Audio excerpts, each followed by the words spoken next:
ಕಡಿಮೆ ಹೂಗಳ ಸಂಖ್ಯೆ ಕಡಿಮೆ ಇಳುವರಿಗೆ ಕಾರಣವಾಗುತ್ತಿದೆಯೇ? ಈಗ ಚಿಂತೆ ಬಿಡಿ. ನಾನು ಹೇಳುವ ಈ ಹಂತಗಳನ್ನು ಅನುಸರಿಸಿ ನಂತರ ಫಲಿತಾಂಶಗಳನ್ನು ನೀವೇ ನೋಡಿ. ಮೊದಲನೆಯದಾಗಿ ಸಸ್ಯಗಳಿಗೆ ಸಾಕಷ್ಟು ಸೂರ್ಯನ ಬೆಳಕನ್ನು ಒದಗಿಸುವುದು. ದ್ಯುತಿ ಸಂಶ್ಲೇಷಣೆ ಕ್ರಿಯೆಗೆ ಸೂರ್ಯನ ಬೆಳಕು ತುಂಬಾ ಅಗತ್ಯವಾಗಿರುತ್ತದೆ. ಇದು ಸಸ್ಯ ಅಭಿವೃದ್ಧಿ, ಬೆಳವಣಿಗೆ ಮತ್ತು ಹೂ ಬಿಡುವಿಕೆಗೆ ಬೆಳಕನ್ನು ಶಕ್ತಿಯನ್ನಾಗಿ ಪರಿವರ್ತಿಸಲು ಅನುವು ಮಾಡಿಕೊಡುತ್ತದೆ.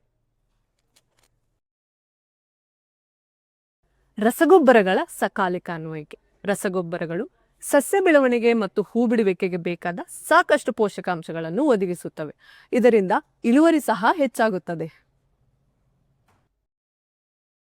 ಸೂಕ್ತ ಪ್ರಮಾಣದಲ್ಲಿ ಬೆಳೆಗೆ ನೀರನ್ನು ಒದಗಿಸುವುದು. ಸಾಮಾನ್ಯವಾಗಿ ನಾವು ಮಾಡುವ ತಪ್ಪೇನಂತಂದರೆ, ನಮಗೆ ಮನಸ್ಸಿಗೆ ಬಂದ ಹಾಗೆ ಸಾಕಷ್ಟು ಅಂದ್ರೆ ಅಧಿಕ ಪ್ರಮಾಣದಲ್ಲಿ ನೀರನ್ನು ಕೊಡ್ತೀವಿ.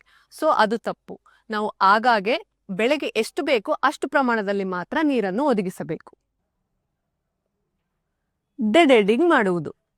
ಡೆಡ್ ಹೆಡಿಂಗ್ ಅಂದ್ರೆ ಸಸ್ಯದಲ್ಲಿ ಒಣಗಿದ ಅಥವಾ ಬಾಡಿ ಹೋದ ಹೂಗಳನ್ನು ಕಿತ್ತು ತೆಗೆದುಹಾಕುವುದು.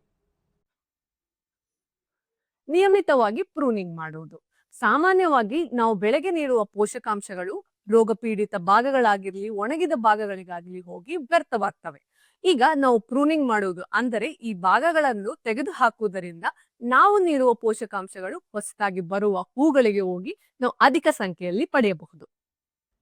ನೀವು ಈ ಎಲ್ಲ ಹಂತಗಳನ್ನು ಅನುಸರಿಸುವುದರಿಂದ ಅಧಿಕ ಸಂಖ್ಯೆಯ ಹೂಗಳನ್ನು ಪಡೆಯಬಹುದು. ನಿಮಗೆ ಈ ವಿಡಿಯೋ ಇಷ್ಟವಾದರೆ ಲೈಕ್ ಮತ್ತು ಶೇರ್ ಮಾಡಿ, ಫಾಲೋ ಮಾಡೋದನ್ನು ಮರಿಬೇಡಿ.